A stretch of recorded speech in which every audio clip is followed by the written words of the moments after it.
Como están, queridos mecenas, ya hemos hablado de diferentes periodos artísticos. Hablamos del Renacimiento, del Quattrocento y Cinquecento, del manierismo y también del periodo barroco. Pero hagamos un resumen para entrar en contexto. El Renacimiento fue un periodo de gran importancia en la historia de Europa y del mundo occidental. Se originó en Italia y se dividió en dos periodos, el Quattrocento y el Cinquecento.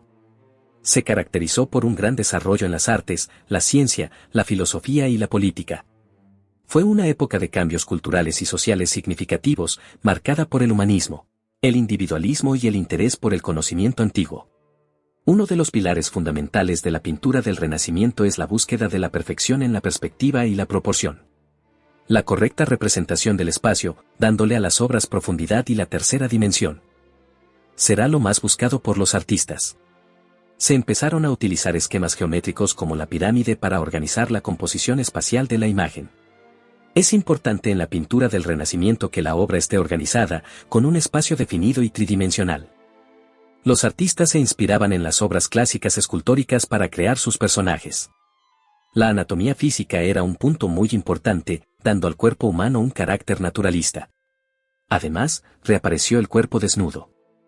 Para crear cuerpos perfectos se estudiaba anatomía y se le daba mucha importancia a la proporción y a las relaciones anatómicas. Se representaba la belleza física en su máximo esplendor. En las obras se utilizan pasajes de la mitología griega y romana para representar escenas y paisajes. Aunque la temática religiosa no se olvida, esto también se ve reflejado en representaciones de vírgenes y santos. El Renacimiento tuvo lugar entre los siglos XIV y XVII. Y se considera como una de las principales etapas de la historia de la civilización occidental. Entre sus principales artistas están Leonardo da Vinci, Miguel Ángel, Rafael, Sandro Botticelli, Durero, Tiziano, entre otros. El manierismo es un movimiento artístico y literario que surgió en Italia a finales del Renacimiento.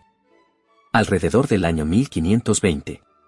Se caracteriza por un estilo ornamental y artificial, con una gran preocupación por la forma y la belleza superficial. Los artistas manieristas utilizaron técnicas y elementos del Renacimiento, pero los distorsionaron y exageraron de forma intencional para crear una sensación de incertidumbre y tensión. El manierismo se extendió por Europa y tuvo un gran impacto en la pintura, la escultura y la arquitectura. Algunos de sus principales artistas son el Greco, Palma el Viejo, Sebastiano del Piombo, Antonio Allegri da Querello, Pontormo, Benvenuto Cellini, Parmigianino, Tintoretto, Paolo Veronese, Bárbara Loungi, entre otros. El barroco se desarrolló en Europa y América Latina a finales del siglo XVI y principios del siglo XVII. También tuvo gran influencia en la pintura y la literatura. Se suele decir que el arte barroco es el arte de la Contrarreforma. Para reaccionar a la severidad e iconoclastia del protestantismo, la Iglesia Católica alentó a la edificación de templos con profusión de escultura. También dirigió a los artistas a alejarse de los temas paganos, evitar desnudos y escenas escandalosas. Fue una época de guerra y violencia como en pocas fases de la historia europea. La vida se veía atormentada por violencia y muerte y esto servía como inspiración para los pintores barrocos. Entre sus principales artistas tenemos a Caravaggio, el escultor y arquitecto italiano Gian Lorenzo Bernini, Diego Velázquez, el pintor y arquitecto francés Charles Le Brun, Rembrandt, el pintor y arquitecto italiano Francesco Borromini, Guido Reni, Francisco de Goya, José de Rivera, Bartolomé Esteban Murillo, entre otros. Ahora sí, hablemos del rococó.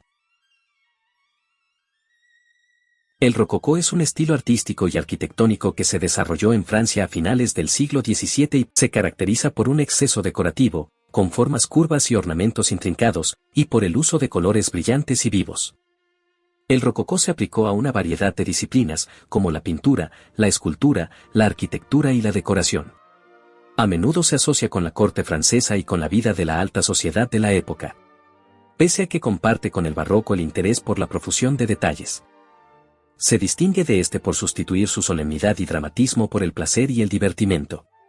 Tal era el afán de divertimento que, el rococó no respetaba ni a la Iglesia ni al Estado.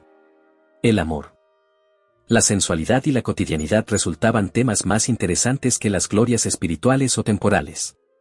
La palabra rococó proviene del término rocaí, especie de decoración de jardines basada en el uso de conchas marinas o guijarros. Muy popular Italia y Francia durante el siglo XVII. Tanto el uso de estos motivos como la semejanza en los efectos logrados hicieron que se aplicara el término rococó a este estilo.